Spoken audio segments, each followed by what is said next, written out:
Najpierw bardzo dziękuję za zaproszenie. Vispirms ļoti esmu pateicīgs par ielūgumu. Wszystko, co od wczoraj o mnie powiedziano do dzisiaj, to jest nieprawda, z wyjątkiem imienia i nazwiska. Viss, ko līdz šim par mani šeit ir runāts, ir nepatiesība, izņemot manu vārdu un uzvārdu. Siedzę nie dlatego, że was nie szanuję, tylko dlatego, że gdybym wstał, byłoby następne kazanie.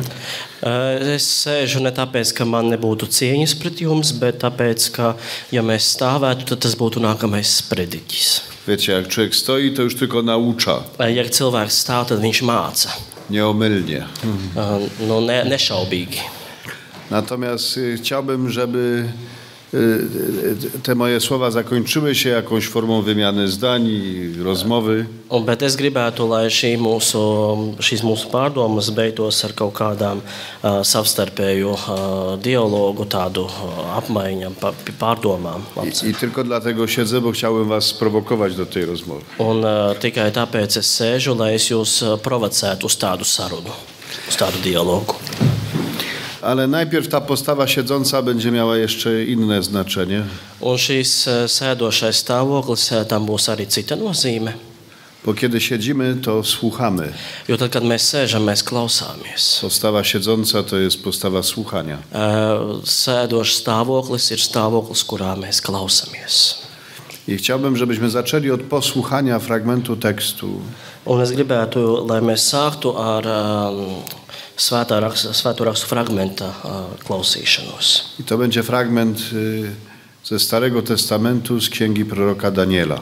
Un tas būs fragments no Vecās derības grāmatas, no pravieša Daniela grāmatas. Jeśli ktoś ma przy sobie Biblię, może sobie otworzyć 3 rozdział. Un ja kādam ir Bībele, tad viņš var atvērt 3. nodaļu. Jeśli nie macie, możecie wrócić do tego tekstu dzisiaj czy jutro. Ja nav, tad varat arī mājās atgriezties pie šī teksta. To jest jeden z ważniejszych tekstów w Starym Testamencie, także ważnych dla chrześcijan, bardzo ważnych dla chrześcijan. Tas ir viens no pašiem svarīgākajiem tekstiem Vecajā derībā, un tikpat svarīgs viņš ir mums kristiešiem. Księga Daniela, rozdział 3. Ksiądz będzie czytał teraz. 3. nodaļa, pravieša Daniela grāmata. I niech nam pomoże ta postawa siedząca. Chcemy słuchać słowa. Šis sēdošais stāvoklis.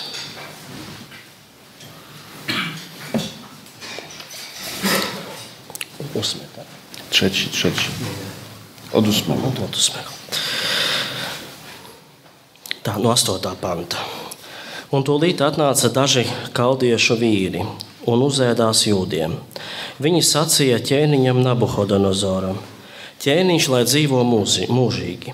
Tu, ķēniņ, taču pavēlēji, lai ik viens, kas dzird atskanām taures, ragus, liras, cītaras, arfas, bazūnes vai ko citu, metas zemē un slavē zelta tēlu. Un ja kāds nemetīsies zemē un neslavēs, tas jāmet uguns ceplī. Bet ir daži jūdi, kurus tu iecēli pārvaldīt Bābeles pavalstis – Šadrahs, Mešahs un Abednego, kas nepilda tavas pavēles. Viņi nekalpo taviem dieviem un neslavina zelta tēlu, ko tu uzslēji. Nabuhodonozors ļoti sadusmojās un pavēlēja atvest Šedrahu, Mešahu un Abednego. Kad šos vīrus atveda pie ķēniņa Nabuhodonozora, tad viņš tiem sacīja: Šadrah, Mešah un Abednego, vai jūs tīši nekalpojat maniem dieviem un neslavējat zelta tēlu, ko es uzslēju? Nu tad esiet gatavi, tiklīdz dzirdēsiet atskanam taures, ragus, liras, cīteras, arfas, bazūnes vai ko citu, tad metieties zemē un slavējiet zelta tēlu, ko es uzslēju. Bet ja jūs nekavējoties neslavēsiet, tad tiksiet iemesti uguns ceplī.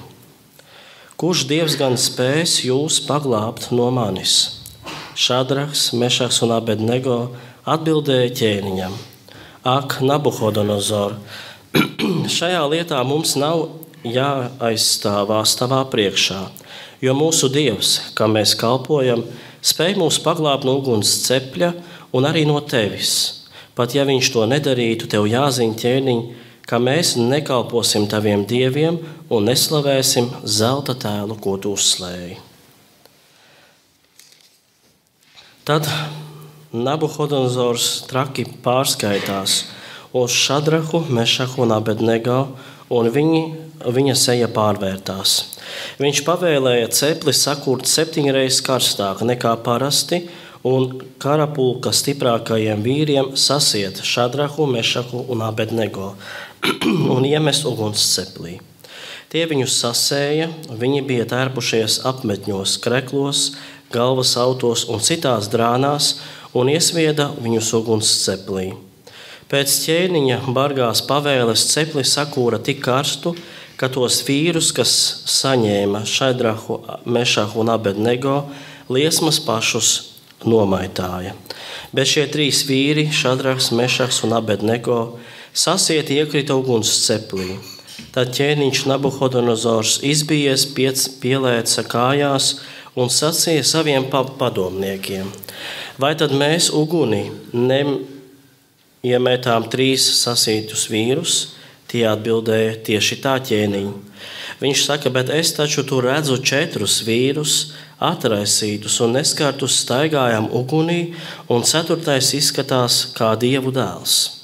Nabuhodonozors piegāja pie cepļa ieejas un sauca: Šadrah, Mešak, Abednego, visaugstā dieva kalpi, nāciet ārā. Tad Šadrahs, Mešaks un Abednego iznāca no cepļa. Ap viņiem sapulcējās satrapi, priekšstāvi, pārvaldnieki un ķēniņa padomnieki, un redzēja, ka uguns tiem nav apdedzinājis miesu, nav apsvilinājis matus, nav skārusi drānas un nebija jūtama pat deguma smaka. Tad Nabuhodonozors sacīja: slavēts Šadraha, Mešaha un Abednego dievs, kas sūtīja savu sūtni un pasargāja savus kalpus, kas viņam uzticējās, netaupīdami pat savu dzīvību un nepildīdami ķēniņa pavēli. Tie nekalpoja un neslavēja citu dievus, kā vienīgi savu dievu. Tādēļ es pavēlu visiem ļaudīm, ciltīm un tautām, kurš kaut ko teiks pret Šadraha, Mešaha un Abednego dievu, to lai sacēt gabalos un viņa namu lai pārvērš drupās. Jo nav neviena cita dieva, kā tas, kas tā spētu glābt. Un ķēniņš atkal iecēla Šadrahu, Mešahu un Abednego par Bābeles pavalstīm.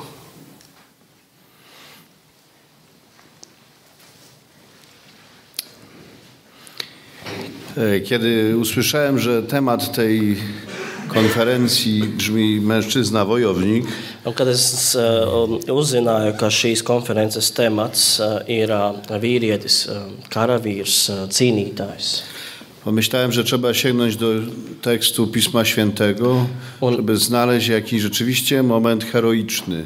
Un tad man ienāca prātā doma, ka vajag svētajos rakstos sniegties pēc teksta, kas ir tāds heroisks, kur ir kāds varoņdarbs aprakstīts. Ta historia tych 3 młodych mężczyzn w Babilonie jest jednym z najbardziej heroicznych momentów w całym Piśmie Świętym. Un šis apraksts šo 3 vīriešu ir tāds viens no visvaronīgākajiem aprakstiem svētajos rakstos.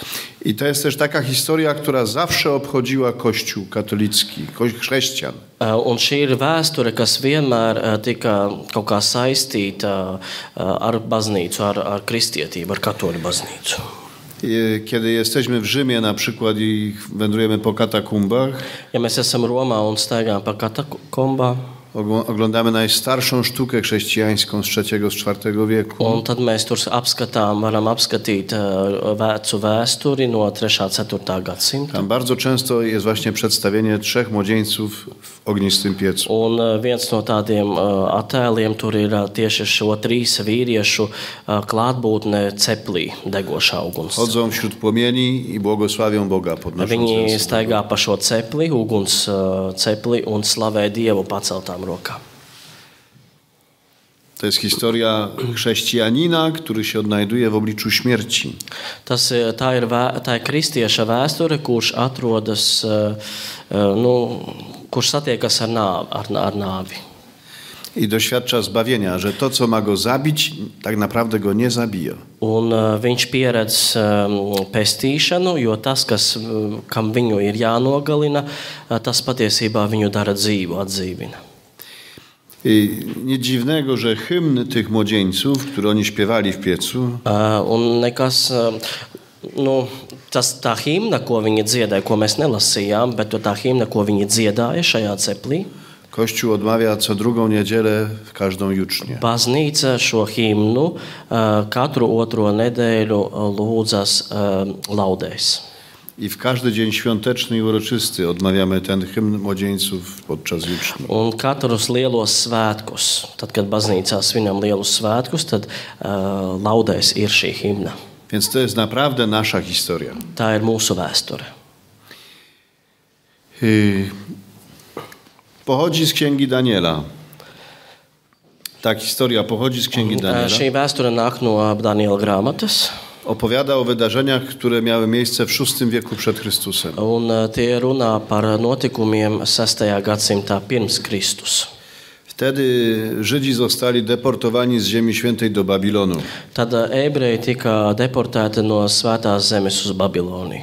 Kilkadziesiąt tysięcy Żydów zostało deportowanych. Vairāku 10 000 ebreju tika deportēti. Znaleźli się w świecie, który był światem bez Boga. Viņi atradās pasaulē, kas bija pasaule bez Dieva, Bez nadziei powrotu do domu. bez cerības atgriezties mājās. Ponieważ na miejsce Żydów deportowanych do Babilonu Tāpēc, ka ebreju vietā, kurus deportēja uz Babiloniju, do Ziemi Świętej zostali sprowadzeni Samarytanie. Svētajā zemē tika tā kā ievesti samarieši. Zajęli wszystkie domy, miasta, wsie, winnice, które wcześniej mieli Żydzi. Un šie samarieši viņi aizņēma visas tās mājas, visu, kur meklēja, kas piederēja ebrejiem, to samarieši paņēma. W ten sposób chciano pokazać Żydom, nie macie już do czego wracać. Un šādā veidā Babiloni gribēja parādīt ebrejiem, ka jums nav kur atgriezties vairs. Ta historia już się nie odwróci. Tā vēsture vairs neatgriezīsies. Ciekawe jednak, że ta historia została spisana w II wieku przed Chrystusem. Tomēr ir ļoti interesants fakts, ka šī vēsture tika aprakstīta 2. gadsimtā pirms Kristus. Wtedy, kiedy okazało się, że Żydzi jednak byli z powrotem w domu.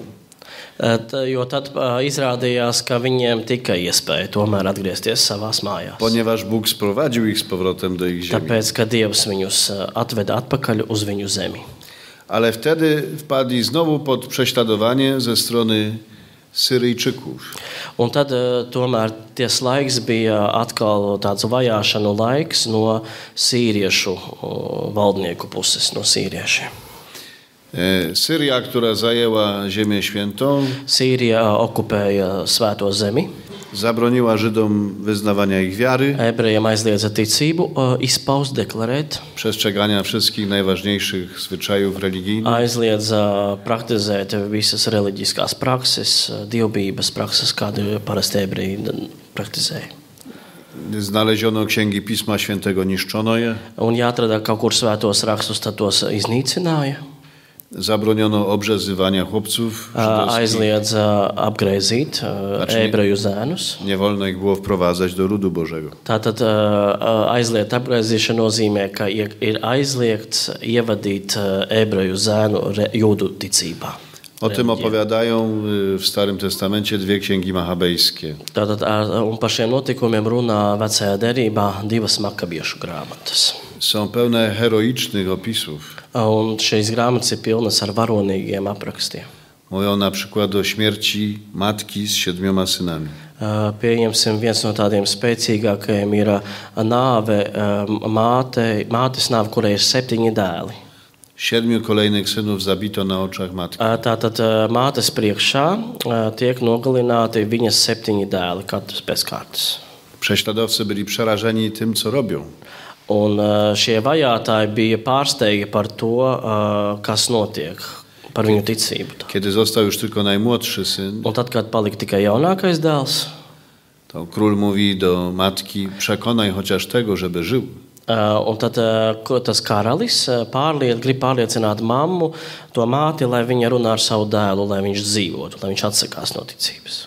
I ona bierze tego swojego najmłodszego chłopca na bok Un māte ņem savu dēlu uz sāniem kaut kur nostāk i mówi do niego tak. un saka viņam. Synu, nie ja was poukładałam w swoim łonie. Viņa saka, dēls, ne es jūs ieliku savās miesās. Nie ja wam dałam życie. Ne es jums dāvāju dzīvību. Okaż się godny swoich braci. Parādi savu brāļu cienīgu. I chłopak dobrowolnie idzie na śmierć. Un šis puisis, šis jaunākais dēls, brīvprātīgi iet uz nāvi. W innym fragmencie Księgi Machabejskie mówią o męczeństwie 1000 kobiet i dzieci. Citā Makabiešu grāmatas lapusēs runāts ir par 1000 sieviešu un bērnu nāvi. Wraz z nimi zginęli mężczyźni. Kopā ar šīm sievietēm un bērniem arī vīrieši aizgāja bojā. Nie podjęli walki, Viņi neuzņēmās cīnīties cīņu, ponieważ był szabat. tāpēc, ka bija sabats. Zakaz Tātad ir pracy, aizliegts. aktywności, nakaz odpoczynku. Tātad ir aizliegts strādāt, kaut kādas darbības veikt, tas ir laiks atpūtē. Oddali własne życie, przestrzegając prawa Bożego. Tātad viņi atdeva savu dzīvību, esot uzticīgi Dieva likumam. W innym miejscu jest mowa o kobietach, których dzieci, synów zabito, Citā vietā atkal par sievietēm, kuru dēlus atkal nogalina. ponieważ one ich obrzezały. Tāpēc, ka neskatoties uz ķēniņa aizliegumu, viņas apgraizīja savus dēlus. Więc złamały przepis, zakaz królewski. Tātad ķēniņa aizliegumu neievēroja. I tych synów powieszono im na szyjach matek. Tātad šos dēlus pakāra uz viņu mātes kakliem. Rozumiecie? Matki były jak szubienice. Tad šubiņica. Kā karātos, jā. Tad mātes bija kā karātos bērni, tika pakārti. Matki widziały, jak dzieci umierają powieszone im na szyjach. Tad mātes redzēja savu bērnu nāvi, kuri bija pakārti uz viņu kakliem. I w takim czasie Żydzi zapisali Księgę Daniela. Un tos laikus, tos notikumus ebreji ierakstīja. Tajā laikā tika tie notikumi aprakstīti Daniela grāmatā. Między innymi historię tych 3 młodych mężczyzn. Tātad šī vēsture, šo 3 vīriešu vēsture, kas ir tajā ceplī, Poddanych prześladowaniu z racji na wiarę. Kuri tiek vajāti sakarā ar viņu ticību. Myślę, że wyczuwacie dlaczego. Es domāju, ka jūs jūtat, kāpēc tas tā ir. Bo ludzie dramatycznie szukali nadziei. Tāpēc, ka cilvēki dramatiski meklēja cerību. I mieli takie przekonanie, że ten Bóg, który był silny 4 wieki wcześniej, Un viņiem bija pārliecība, ka tas Dievs, kurš bija stiprs 4 gadsimtus atpakaļ, jest równie silny teraz. ir tikpat stiprs, spēcīgs, varens. Że tak jak wybawił tamtych, tak potrafi wybawić obecnie cierpiących. Tātad viņš prata izglābt tos, kas bija toreiz, un viņš arī to var izdarīt tagad. Un dara to tagad. Księga Daniela jest księgą bardzo często cytowaną w Nowym Testamencie. Daniela grāmata ir ļoti bieži citēta jaunajā derībā. Jak myślicie, w jakiej księdze? Kā jūs domājat, kādā grāmatā? Jaunās derības grāmata. W Apokalipsie. Apokalipsie, jā. Atklāsmes grāmatā, pareizi, jā. W 13 rozdziale Apokalipsy Tātad atklāsmes grāmatas 13. nodaļā. jest opis bestii i posągu, który ta bestia Tātad wznosi. ir bestija, tāds tēls un tas zelta, tā pielūgsme, tāds dievs tā kā ir apraksts par šo atklāsmes grāmatā. Ten posąg to jest oczywiście posąg z księgi Daniela, ten, o którym żeśmy czytali, który Tak, kazał tak. wznieść Nabuchodonozor. Tātad tas tēls, kas ir būvēts, uzcelts, uzliekts pielūgsmei, ir ņemts no Daniela grāmatas. To znaczy, chrześcijanie teraz mają poczucie, że znów tamta historia wraca. Tātad tas ir tāpēc ņemts, lai kristieši saprot, ka tagadējā viņu situācija ir tāda pati, kāda bija toreiz. Bo Apokalipsa była spisywana w czasie prześladowania chrześcijan. Jo apokalipse tika sarakstīta, sastādīta laikā, kad bija kristiešu vajāšanas. Właściwie w czasie 2 prześladowań. Patiesībā 2 kristiešu vajāšanu laikā. Mianowicie wspomina prześladowanie za czasów Nerona. Tātad Nerona vajāšanu laiks.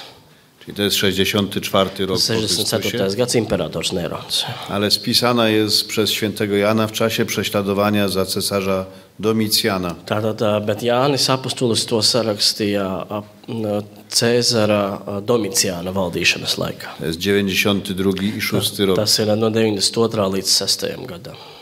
To był straszny czas. Tas bija ļoti drausmīgs laiks. W czasie tego prześladowania utopiono papieża, który miał na imię Klemens. Tātad šajā laikā bija arī garīdzniecības vajāšanas un tika nonāvēts noslīcināts pāvests Klemens. Utopiono go w ten sposób, że przywiązano mu kotwicę do szyi i wrzucono do morza. Kotvica tas ir.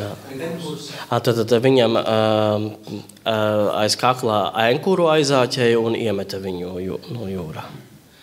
Jan spisywał Apokalipsę na wyspie, która nazywa się Patmos. Tātad viņš rakstīja šo grāmatu uz Patmos salā. I to słowo Patmos znaczy mój zabójca. Patmos nozīmē mans slepkava. Ktoś, kto był zesłany na Patmos, nie miał prawa wrócić do życia. Patiesībā tie, kas bija izsūtīti uz Patmos salu, viņiem nebija nekādu tiesību atgriezties dzīvē. I Jan opisuje Rzym, będąc na Patmos, opisuje jako bestię, która jest pijana od krwi chrześcijańskiej. Un Jānis apraksta Romas situāciju, kas ir tā kā tas elka tēls, kā pūķis bestie, pūķis, kurš tā kā dzīvo no kristiešu asinīm. Rozumiecie, znów ta sama historia. Tātad tā pati vēsture. Teraz chrześcijanie szukają nadziei. Tātad tagad kristieši meklē cerību. Gdzie ją mają znaleźć? Kur to atrast? W starej księdze Daniela. Tātad Daniela grāmatā. Ta historia już ma wtedy 7 wieków. Tātad šai vēsturē jau ir 7 gadsimti. Nie wiem, jakie macie odczucia, jak słyszycie o takim rytmie historycznym, że te same wydarzenia wracają.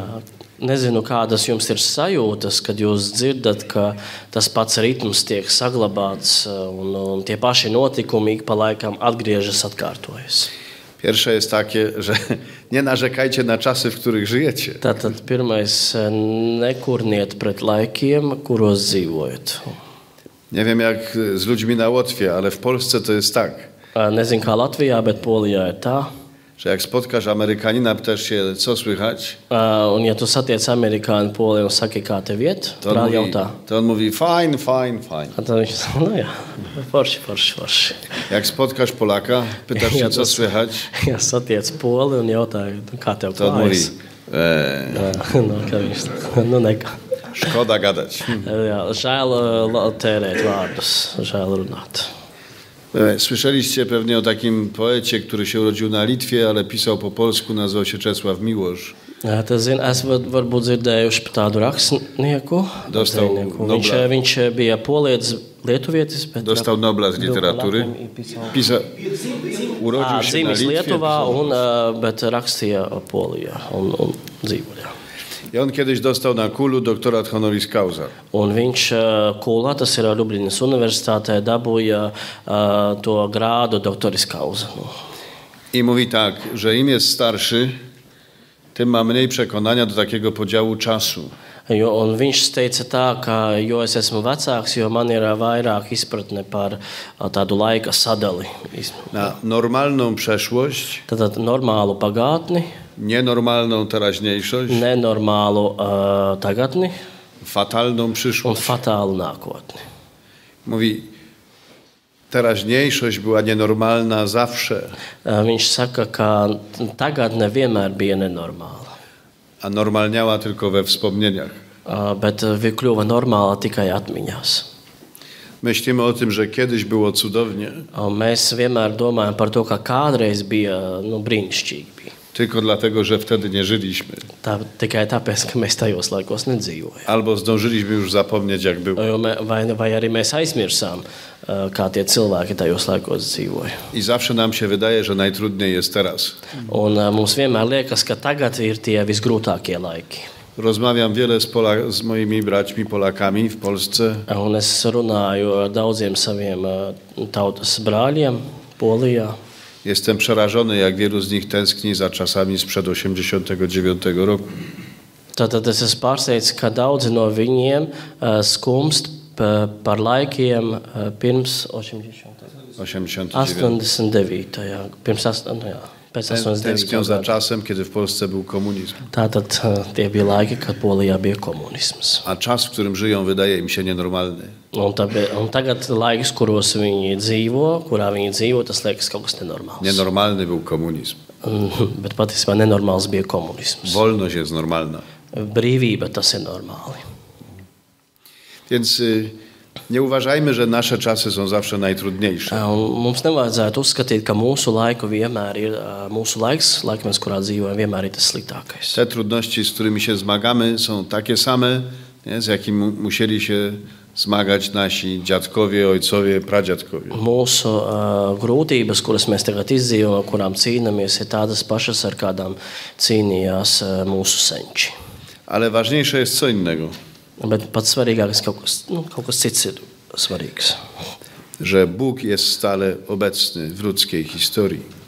Pats svarīgākais ir tas, ka Dievs ir pastāvīgi klātesošs cilvēces vēsturē. Nie wierzymy w Boga, który stworzył świat i go zostawił sobie samemu. Mēs neticam Dievam, kurš radīja pasauli un tad viņu atstāja, lai mēs tur tajā vienkārši būtu paši par sevi. Wierzymy Boga, który uczestniczy w ludzkiej historii, jest w niej silny i jest miłością do nas. Tātad mēs ticam Dievam, kurš radīja pasauli, ir klātesošs cilvēces vēstures notikumos, ir žēlsirdīgs, varens un tā. I właśnie dlatego historia takich ludzi jak Szadrach, Meszach, Abednego jest naszą własną historią. Un tāpēc šī vēsture, šo trīs vīriešu, Šadraha, Mešaha un Abednego vēsture, ir mūsu vēsture. Jeszcze jeden przykład takiego myślenia i potem pójdziemy dalej. Vēl viena tāda doma. 2 dni temu albo 3 mieliśmy w kościele wspomnienie świętego Polikarpa. Tad trīs dienas atpakaļ mums. 3 dni temu. 2 dienas, ja? Po wspomnienie świętego 2 Polikarpa. dienas bija svētā Polikarpa, bīskapa un mocekļa piemiņas diena. To był biskup malutkiej miejscowości, która nazywała się Smyrna. Viņš bija bīskaps mazai pilsētai, kas saucās Smirna. Jak czytacie Apokalipsę, Ja mēs lasām Apokalipsē, otwierają ją listy do 7 kościołów. tad mēs atveram vēstules 7 baznīcām. Pierwszy list jest do Efezu. Tātad pirmā vēstule ir domāta Efesas baznīcai. Efes to była stolica tamtego świata, Azji mniejszej. Tātad Mazāzijas galvaspilsēta, varētu teikt. Tajos laikos Efesa bija. Największe miasto, stolica prowincji. Tātad viņa bija liela pilsēta, galvaspilsēta, tad provinces pilsēta, ļoti svarīga. Więc Jan zaczyna listy od Efezu. Tātad viņš sāk savas vēstules tieši no Efesas. To tak jakby pisał na Łotwę, to musiałby zacząć od Rygi. Tātad, ja viņš rakstītu Latvijai, tad viņš sāktu ar Rīgu. Ale drugi list jest do Smyrny. Bet otrā vēstule ir Smirnai. Smyrna w porównaniu z Efezem to było maleństwo. Tas ir salīdzinot ar Efezu, Smirna bija kaut kas niecīgs. I w tej Smyrnie był biskupem człowiek o imieniu Polikarp. Un bīskaps šai pilsētai bija svētais Polikarps. Został aresztowany mając pewnie ponad 100 lat. Tātad viņš tika arestēts, visticamāk, kas jau bija viņam pāri 100 gadiem jau. Normalnie nie mógł się zgiąć, żeby zawiązać sobie sandały. Tātad viņš jau nevarēja pielieties, lai sev sandalas sasietu, aizsprādzētu. Ludzie bili się o to, kto może mu zawiązać buty. Tātad cilvēki cīnījās par to, kurš varētu viņam sandalas On aizsiet. sam nie był w stanie się pochylić. Jo viņš nevarēja pieliekties vairs.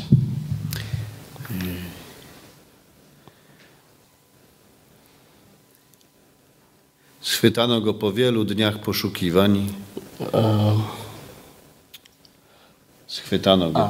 Viņu saķēra pēc, viņš tika saķērts pēc vairākām dienu meklējumiem.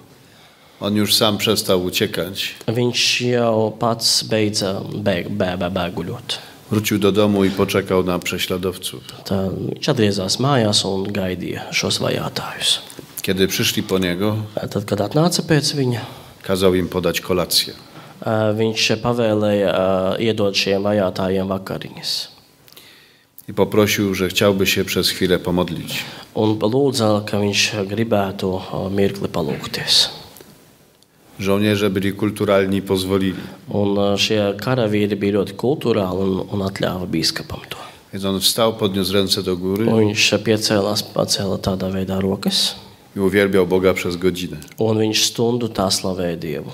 Oni nic nie rozumieli z tego, co się dzieje. Tie karavīri tie vajātāji neko nesaprata, ko bīskaps dara. Musiał wiedzieć, że jest prowadzony na śmierć. Viņš zināja, ka viņš tiek vests uz nāvi Stał i błogosławił Boga. un slavēja Dievu.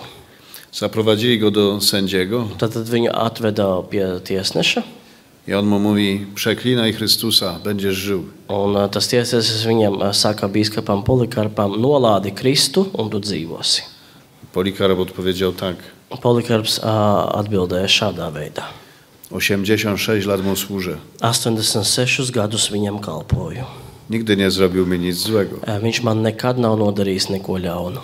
Nie mogę go przeklinać. Es viņu nevaru nolādēt, es nevaru no viņa atteikties. Rozumiecie, stąd wiemy, że miał ponad 100. No tā mēs varam secināt, ka viņam bija pāri 100 gadiem jau. On poznał Chrystusa, jak był dorosłym człowiekiem. Tad viņš iepazina Kristu, kad bija pieaudzis cilvēks. Był uczniem świętego Jana. Viņš bija apustuļa Jāņa māceklis. Poprowadzono go na śmierć. Un viņu tagad ved uz nāvi. Chcieli go przybić do stosu, żeby go spalić. Viņu gribēja piesist tādam stabam, lai viņu, sārtam, jā, bet piesist sārtams nozīmē pie staba uz sārta, kas tā. Powiedział, że nie ma potrzeby go przybijać. Viņš saka, nevajag, tas nav vajadzīgs. I kiedy podpalono stos, Un tad, kad aizdedzināja to sārtu, kas to naoczni uz świadkowie klāniņš, zeznali, że płomień nie chciał go spalić. un šie liecinieki tā liecināja, ka šīs liesmas negribēja viņu sadedzināt, skart viņam miesu. Ogień ułożył się tak jak żagiel dookoła niego. Tad bīskaps Polikarps un tas uguns tā kā tās liesmas apņēma viņu. Tā. A ludzie, którzy na to patrzyli, Un cilvēki, kas uz to skatījās, raudzījās, mieli takie przekonanie, że Polikarp jest jak chleb, który jest wypiekany w piecu przez ogień. tātad un cilvēki, kas uz viņu raudē, viņam bija tāda sajūta, ka viņš ir, to tās redzēja, ka viņš tā kā maize, kas tiek apcepta krāsnī. Ale wiecie, tak jak właśnie z chlebem w piecu, ten ogień go nie spalał, tylko Tātad maize on w tym ceplī, ogniu jakby dojrzewał. Nie? tātad maize ceplī netiek sadzināta, tad uguns apņem apkārt maizi, un, kā saka, maize nobriest. W końcu, trzeba było to w końcu przerwać, żołnierz go zabił mieczem. Un to vajadzēja pārtraukt, un karavīrs nogalināja viņu ar zobenu. W tym opisie jest wiele niesamowitych rzeczy. Un šajā aprakstā moceklības ir ļoti daudz neparastu lietu. I mówią także o tym, co znaczy być Bożym wojownikiem i człowiekiem mężnym.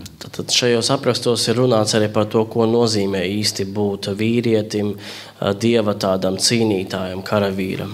Ponieważ Polikarp sam nie szukał męczeństwa. Tāpēc, ka Polikarps pats nemeklēja moceklību. Dokąd mógł, to uciekał. Ja viņš varēja, tad viņš bēga. W końcu jednak był już za słaby, żeby uciekać z racji na swój wiek. Jā, bet beigās viņš bija tomēr vājš, lai bēguļotu, jo bija vecs jau gados. Ale on nie prowokował śmierci. Bet viņš neprovocēja nāvi. Kiedy po niego przyszła, Tad, kad atnāca pēc viņa, wyszedł jej naprzeciw, błogosławiąc Boga. viņš izgāja šai nāvei pretī, slavējot Dievu. Relacja o jego męczeństwie mówi o człowieku, który zgłosił się sam na ochotnika, że jest chrześcijaninem. Tātad viņš pats esot tā kā pieteicies, pacēlis rokas un atzinies, jā, kā esmu kristietis. Widział, że są aresztowani chrześcijanie, to poszedł i powiedział, ja też jestem chrześcijaninem, zabijcie mnie natychmiast. Jā, un viņš arī pats redzot, ka viņa brāļus kristiešus nonāvē, pats aiziet un saka, jā, es arī esmu kristietis, jā, nogaliniet arī mani. Miał na imię Quintus. Quintus. Ledwie go zaprowadzili na miejsce tortur, tylko je zobaczył. Un tad, kad aizveda viņu uz šo moceklības vietu, załamał się. Viņš, un kad viņš ieraudzīja, kas tur notiek, viņš salūza. Był jednym z tych, który wskazał miejsce, gdzie trzeba szukać Polikarpa. Un šis Quintus, viņš parādīja vietu, kur bīskapu meklēt. Tak. Tātad. Nie zgłaszajcie się sami. Tātad nepiesakieties paši. Nie prowokujcie męczeństwa. Neprovocējiet moceklību. W zaufaniu, że jesteście silni. Tādā pārlieku lielā uzticībā, ka esiet pietiekami stipri. Polikarp nie był silny. Polikarps nebija stiprs. Polikarp był staruszkiem. Viņš bija vecītis. Nie miał siły butów zawiązać. Viņam nebija spēka pats savas kurpes aizsiet. Nie dlatego okazał się tak heroicznym męczennikiem, że wyćwiczył, jak się spalić. Nie? Jā, viņš nekļuva par tādu varonīgu mocekli, tāpēc, ka viņš trenējās, kā sadegt. Nie wiem, czyście oglądali film Gladiator. Nezinu, vai jūs esat skatījušies filmu Gladiators? Czytałem kiedyś taki tekst porównujący Gladiatora z Polikarpem. Un es kādreiz esmu lasījis tādu tekstu, kurā ir gladiators salīdzināts ar svēto bīskapu Polikarpu. Pamiętacie, jak miał na imię Gladiator? Kā gladiatoram bija vārds? Maximus. Znaczy największy. Vislielākais. Polikarp był najmniejszy. Polikarps bija vismazākais. Polikarp to jest historia chrześcijan. Un Polikarps tā ir kristiešu vēsture. Najmniejszy okazał się nie do złamania. Šis vismazākais kļuva par tādu, kas neuzvaramu, kuru nevarēja salauzt. W tej historii jest jeszcze jeden bardzo ważny element. Un šajā vēsturē ir vēl viens ļoti svarīgs elements. Ten moment porównania Polikarpa do chleba. Un šis moments, kurā Polikarps tiek salīdzināts ar maizi, który jest wypiekany w ogniu. Maize, kura ir cepta ceplī ugunī. O tym mówią wszyscy męczennicy z pierwszych wieków. Un par šo runā visi mocekļi no pirmajiem Że gadsimtiem. czują się jak chleb Viņi jūtās kā maize, eucharystyczny. euharistiskā maize. Mieli poczucie, że ponieważ na Eucharystii spożywają ciało i krew Jezusa, Viņiem bija tāda sajūta, ka viņi, kad Euharistijā pieņem kunga Jēzus miesu, to kiedy przyjdzie taka potrzeba, będą w stanie oddać swoje ciało i swoją krew. tad šī sajūta viņiem palīdzēja saprast, ka pienāks tāds mirklis, tad, kad viņiem būs jādod, tad viņi būs spējīgi atdot savu miesu Dievam. To jest ogromnie ważne. Męczennik jest człowiekiem, który wie, ile dostał od Boga. Moceklis ir cilvēks, kurš saprot, cik daudz viņš no Dieva ir saņēmis. Nie jest pewny tego, co ma w sobie, kim sam jest z siebie. Viņš nav pārliecināts par to, cik daudz viņam pašam ir no sevis sevī. Ale wie, jak wiele otrzymał. Viņš zina, cik daudz viņš ir saņēmis no I to w nim żyje jako zobowiązanie. Un tas viņā ir tā kā pienākums, tā kā pienākuma apziņa tāda viņā nostiprinās. Chce odwdzięczyć się za to, co dostał. Viņš grib pateikties, tā kā atdarīt Dievam par to, ko viņš ir no viņa saņēmis. I to jest źródło jego siły i męstwa. Un tas ir avots viņa spēkam un drosmei. A nie jakieś własne, osobiste kwalifikacje. Bet ne kaut kādas personīgas kvalifikācijas. To był wstęp. Tas bija ievads. Ale wszystko po to, byśmy zrozumieli, dlaczego czytamy tę historię o trzech młodych mężczyznach w Babilonie. Tas ir viss tāpēc, lai mēs saprastu, kāpēc mēs lasām šo vēsturi par šiem 3 vīriešiem Babilonijā. Mam jeszcze 3 minuty do przerwy, tak? Man ir 3 minūtes līdz, do przerwy. līdz starp brīdim. to przynajmniej zobaczmy, że ta historia w dużej mierze jest naszą. Tad mēs tagad paraudzīsimies uz to, ka šī vēsture zināmā mērā ir arī mūsu vēsture. Chociaż jedno zobaczmy jeszcze do przerwy. Tad līdz starpbrīdim, līdz pārtraukumam. Tych trzech mężczyzn zostało przeniesionych ze świata wiary do świata neviāri. Šie trīs vīrieši tika pārvesti no pasaules bezticības ar ticību uz pasauli bezticības. Wychowali się w Jerozolimie. Tātad viņi uzauga Jeruzalemē. Tam, gdzie była świątynia. Tur bija svētnīca. Tam, gdzie mieszkał Bóg. Tur bija tajā svētnīcā dzīvoja Dievs. Tam, gdzie trwał kult. Tur bija dzīves kults. Tam, gdzie wiara była przekazywana z ojca na syna. Tātad tur ticība tika nodota no tēva uz dēla.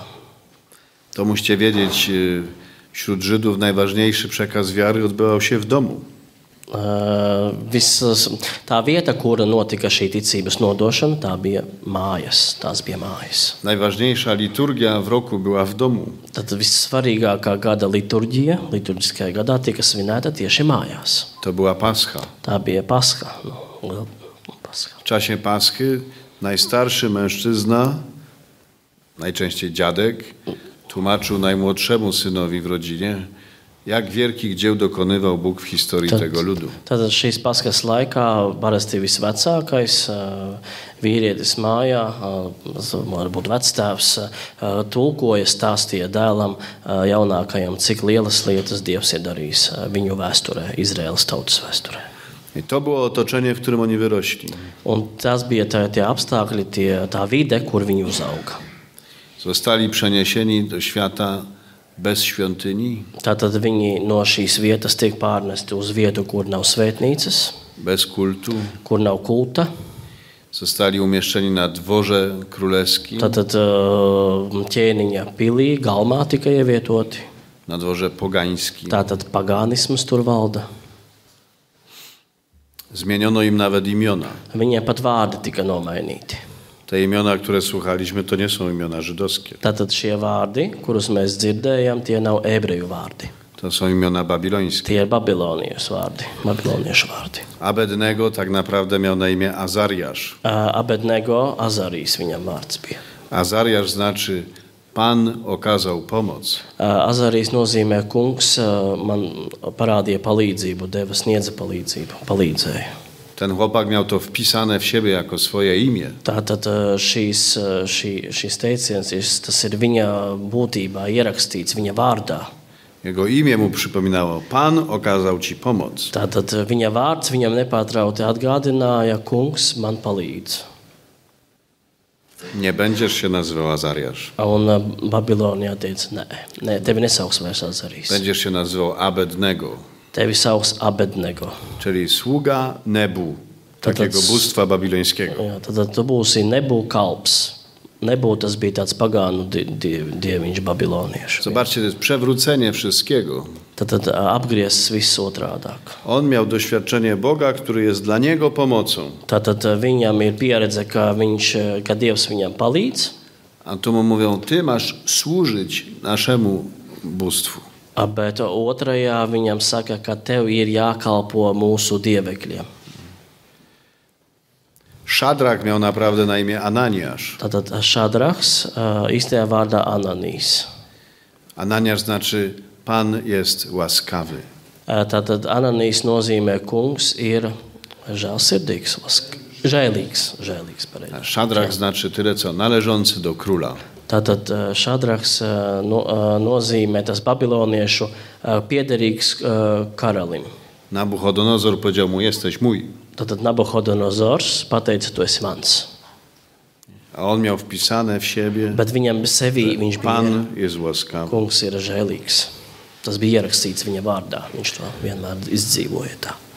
Meszak miał naprawdę na imię Miszael. Nešaks Mišaels. Co znaczy Miszael? Ko nozīmē tas Mišael? Kto jest tym, kim jest Bóg? Tāds Kto kā jak Dievs. Bóg? Kurš kā Dievs? Tāds kā Dievs. Jā, Miķels. Zapomnij, że masz tak na imię. Un ķēniņš saka aizmirsti savu vārdu. Rozumiecie, to było coś bardzo ważnego, bo imię dla Żyda znaczyło jego własną tożsamość. Tātad tas bija kaut kas ļoti svarīgs, jo ebrejam viņa vārds tā bija viņa identitāte. W rodzinach żydowskich nie nadawano imion przypadkowych. Tātad ebrejiem netika doti vārdi tā, przypadkova, tā netieši, tā nejauši. Nie wiem, jak jest na Łotwie, Nezinu, kā ir Latvijā. ale w Polsce właśnie państwo zakazało nadawania niektórych imion dzieciom. Bet Polijā valsts aizliedza dažus vārdus dot bērniem. Bo rodzice nieraz bawią się tymi imionami, potem dzieci są nieszczęśliwe, nie? Jo tad dažreiz bērni, vecāki tā kā it kā spēlējas ar šiem vārdiem, pēc tam bērni ir nelaimīgi. Rodzice nadają dzieciom cudaczne imiona. Tādus dīvainus vārdus dod Bo myśmy bērniem. stracili wyczucie tego, jak imię jest ważne. Jo mēs esam pazaudējuši to sajūtu, cik vārds ir svarīgs. Cilvēka Że w vārds. imię mam wpisaną swoją Tātad tożsamość. mans vārds, tā ir mana identitāte. I teraz tym trzem mężczyznom w Babilonie mówi się, zapomnijcie o tym, kim Tad šiem jesteście. trim vīriešiem, jūdu vīriešiem Babilonijā saka, aizmirstiet savus vārdus. My wam kompletnie zmienimy waszą tożsamość. Un mēs pilnībā izmainīsim jūsu identitāti. W świecie, w którym żeście się znaleźli, nic już nie jest takie same. Tātad pasaulē, kurā jūs tagad dzīvojat, vairs nekas nav tāds, kā bija kādreiz. To jest nasza historia. Tā ir mūsu vēsture. Przedwczoraj jeszcze mieliśmy spotkanie z naszym arcybiskupem w Krakowie. Tātad vakar bija tikšanās ar arhibīskapu, Krakovas arhibīskapu. Bīskapam bija. Opowiadał o jednym z kościołów w Holandii, Viņš, arhibīskaps, stāstīja par vienu no Holandas baznīcā. który zamieniono na restaurację. Un šī baznīca tika pārveidota par restorānu. Nie pierwszy taki kościół w Holandii. Tā nav pirmā tāda baznīca Holandē, Nīderlandē. Sam bywałem w takich kościołach, które zamieniono na przykład na księgarnię Tad pats biju tādās baznīcās, kas ir kļuvušas par, pieņemsim, grāmatnīcām. albo na prywatne mieszkania. Tad vai privāta māja, dzīvoklis. Ale ta zamiana jest szokująca. Un tas ir kaut kas šokējošs. Na głównym ołtarzu zrobiono ladę do dawania piwa. Tātad galvenā altāra ir uzveta kā lete, kur izsniedz alu. A po dwóch stronach ołtarza, wiadomo, były przejścia do zakrystii. Tātad aiz altāra, tur, kur ir tā kā tādas ieejas zakristējā, Zrobiono z nich toalety. toaletes tur ir uztaisītas. Na męskiej oznaczeniem na drzwiach jest krzyż. Vīrieša toaletes pusē ir krusts uz durvīm. Na żeńskiej oznaczeniem toalety jest postać Matki Bożej. Uz sieviešu toaletes durvīm Dievmātes attēls. Możecie powiedzieć, to jest Holandia. Var pateikt, ka tā ir Holanda. W Polsce przez ostatni tydzień mamy wielką debatę na temat jednej sztuki, którą wystawiono w Teatrze Powszechnym w Warszawie. Tātad dažas jau nedēļas Polijā ir ļoti lielas debatas par vienu mākslas darbu, kas tika parādīts Polijā. Izrādi, jā, tur par izrādi gāja runa. Jā. Z tego, co słyszę, tam są sceny, kiedy ktoś uprawia seks z krzyżem w ręce albo z figurą Jana Pawła II. Tātad tur ir tajā izrādē tāda scēna, epizode, kur kāds nodarbojas ar seksu, turot rokā krustu un Jāņa Pāvila II statuju. Jesteśmy coraz częściej przenoszeni ze świata wiary do świata kompletnej niewiary. Tad mēs bieži esam tā pārnesti no pasaules, kurā ir ticība, uz pasauli bez ticības.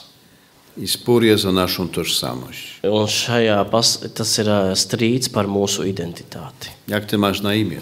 Kā tevi sauc? Kim ty jesteś? Kas tu esi? I pytanie jest takie, jak do tych trzech młodych ludzi. Un jautājums ir tāds, kāds bija šiem trim cilvēkiem. Czy w tym świecie, który jest światem bez Boga, bez świątyni, bez kultu, Vai šajā pasaulē, kurā nav svētnīcas ticības, kurā nav kulta, zostaniesz człowiekiem wierzącym? vai tu tajā paliksi ticīgs cilvēks? I co, jeśli staniesz przed takim wyzwaniem jak ta trójka? Un kas notiks, ja tev būs arī tāds pats izaicinājums, kāds bija šiem trijiem cilvēkiem? Że wierność Bogu przyniesie ci prześladowanie. Kad tava ticība, uzticība Dievam atnesīs tev vajāšanas tavā dzīvē. Co jeśli zagrozi ci stos? Un kas tad notiks, ja tevī draudēs sārts? Pozostaniesz sobą? Vai tu paliksi pats, paliksi Przerwa. pauze? Pauza. Ile? Ile? Cik? O pierwszej zaczynamy. Okej. Tad 20 minūtes.